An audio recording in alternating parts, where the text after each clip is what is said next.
মঞ্চত ঈশ্বৰ পুত্ৰ দৰ্শকৰ শাৰীত গৰিমা ঈশ্বৰ পুত্ৰক চাই উচুপি উঠিল গৰিমা ৩৯তম নাট্যবৰ্ষত হেঙুল থিয়েটাৰৰ এক বৰ্ণাঢ্য প্ৰযোজনা ঈশ্বৰ পুত্ৰ যুৱ প্ৰজন্মৰ প্ৰতিভাৱান নাট্যকাৰ ৰাজদীপৰ দ্বাৰা ৰচিত ঈশ্বৰ পুত্ৰ নাটখনেৰে ২০২৬-২৭ নাট্যবৰ্ষ আৰম্ভ কৰে হেঙুলে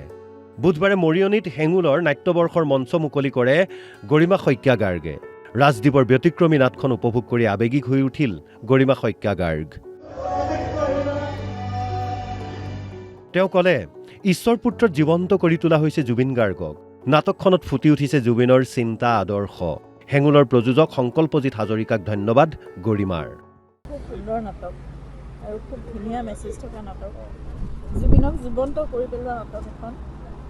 আৰু জুবিন সদায় সদায় এনেকৈ সকলোৰে মাজত আছে সদায় এনেকৈ সকলোৰে মাজত থাকিব তেওঁৰ আদৰ্শ তেওঁৰ বিশ্বাস তেওঁ অসমৰ প্ৰতি ভাল পোৱা অসমীয়াক ভাল পোৱা সকলো কথা অসমীয়াৰ সকলোৰে প্ৰাণত জুবিন তেনেকৈ জীয়াই থাকিব আৰু সেইখিনি কথা বৰ সাহসেৰে বৰ স্পষ্টকৈ ৰাজদীপে লিখিছে সংকল্পজিতে ধুনীয়াকৈ পৰিচালনা কৰিছে নাটকখন আৰু প্ৰতিগৰাকী অভিনেতাই প্ৰতিটো মুহূৰ্ত জীৱন্ত কৰি পেলাইছে এইবাৰ হেঙুলত আছে কে খ্যাত সিদ্ধাৰ্থ শৰ্মা ময়ূৰী গৌতম জীৱন হাতীকাকতিকে ধৰি পুৰণি বহু শিল্পী ঈশ্বৰ পুত্ৰ নাটখনত গুৰুত্বপূৰ্ণ চৰিত্ৰত অভিনয় কৰা সিদ্ধাৰ্থ শৰ্মাই ক'লে এয়া অভিনয় নহয় স্বতঃস্ফূৰ্ত আৱেগ মৰিয়নিবাসীক আমি ধন্যবাদ জনাইছোঁ হেঙুলো যিহেতু মৰিয়নিৰে আৰু আপোনালোকৰ ইমান মৰম হেঙুলৰ প্ৰতি আৰু শ্ৰদ্ধাৰ জুবিনদাৰ প্ৰতিটো সকলোৰে সেই আৱেগটো সেই শ্ৰদ্ধা বা মৰমখিনি আছেই আৰু সেইকাৰণে মানুহখিনি আহিছে আচলতে তেওঁক সেইখিনি শ্ৰদ্ধাঞ্জলি জনাইছে নাটকৰ যোগেদি শ্ৰদ্ধা জনাইছে মানুহখিনিও তাতেই আচলতে শ্ৰদ্ধা জনাইছে ধন্যবাদ সকলোকে বাকী আজিৰ পৰা যিহেতু যাত্ৰাটো আৰম্ভ আমি কৰি যাম আৰু নাট্য নিশাবোৰ আৰু সঁচা কথা এটাই আচলতে ইয়াতে ক'ৰবাত যদি আৱেগিক হৈছোঁ সেইবোৰ আৱেগ অভিনয় হ'বই নোৱাৰে মানে সঁচা আৱেগে